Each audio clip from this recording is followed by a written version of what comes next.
Welcome back to Chicago Independent Television. The RNC Eight is a group of protest organizers jailed for helping to coordinate the activist response to the 2008 Republican National Convention. The lead prosecutor of RNC Eight was in Chicago recently to receive an award. A group of concerned citizens were there to greet the awards ceremony attendees. My name's Lane. I do a lot of RNC Eight support work in the Northeast and specifically in Philadelphia. So I'm here today because Susan Gartner, who's the district attorney in the Twin Cities, where the 2008 Republican National Convention was, is getting a Justice Award from the American Bar Association. Now, Susan Gartner was involved in the prosecution and the case against 8 activists, the RNC Eight, who were involved in organizing against the convention and who were arrested prior to before the convention even began, held in jail for days and charged with conspiracy to riot and furtherance of terrorism, and also had other charges added later, some of which have now been dropped. But we just basically want to say Susan Gartner is the last person who should be getting a Justice Award. We want her to drop the charges, all the charges, acquittal for the RNC Eight and all the other RNC politically motivated arrests.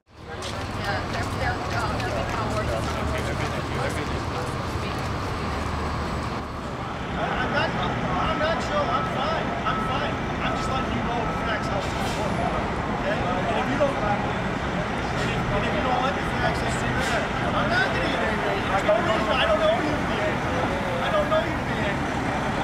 Okay? I'm telling you, I want everyone to get there. Everybody else is including myself.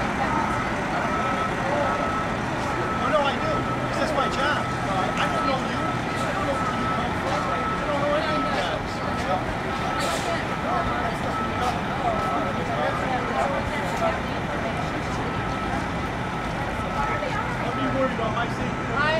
So what was that about?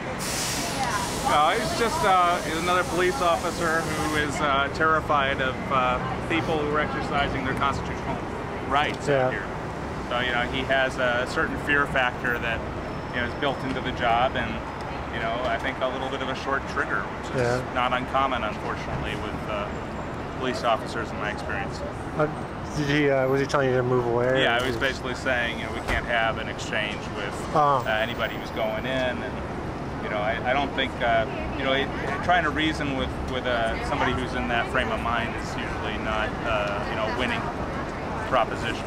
Right. Okay. So my name is Ben Mansky. I'm an attorney in Wisconsin. I'm a member of the State Bar of Wisconsin in the National Lawyers Guild, and I also am the director of the Liberty Tree Foundation, which is a pro-democracy group that supports people exercising their constitutional rights as we are doing here today. Hi, my name is Mike Derschmid. I'm here supporting the RNC Eight, 8 defendants from the Republican National Convention charges that were filed against them for organizing a protest against the Republican National Convention in St. Paul last summer. And what we're doing here is basically bird-dogging Susan Gartner. She's showing up here in Chicago at the American Bar Association Criminal Justice Section Award Night, and that's here at the John Marshall Law School.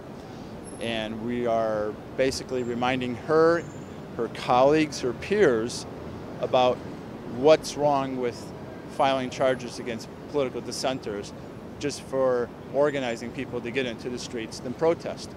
We've been doing that in this country for 200 years and longer in other places. That is not terrorism, that is not felonies, that is not, it shouldn't be illegal. In fact, it should be encouraged in this country if we're going to have democracy and other silly things like that.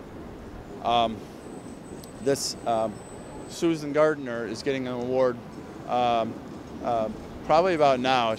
She must have made it past us, went in the back door, because we didn't see her. But we talked to a lot of her colleagues about informed debate and questions about what it is she's doing. What happened up there is days before the event just started, in fact the day before, there was all these preemptive raids. Preemptive raids are, the police busting down doors or going after the organizers of the event. these organizers weren't even at the protests that they're complaining about.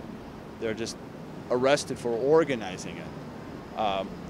A legal point called prior restraint comes to mind in my mind here. And Susan Gardner, running for Democratic position for governor up there, is using this as political capital. Well, it's turning into a political liability for her. More and more people are learning of what she's done and what she refuses to. She refuses to drop the charges at this point. So what we're trying to do is get her to rethink her position.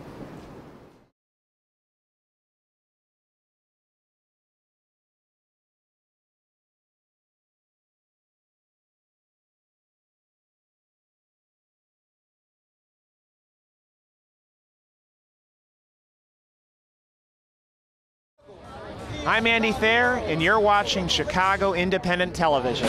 I see the soul of a nation, must be true 'cause I've seen it on TV. Does Verizon hate freedom? Let's find out.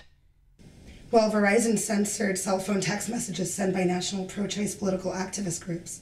So yes. There you have it. Clear evidence that Verizon hates freedom. Help protect internet freedom. Visit these websites to learn more and get involved. Verizon, we never stop censoring for us.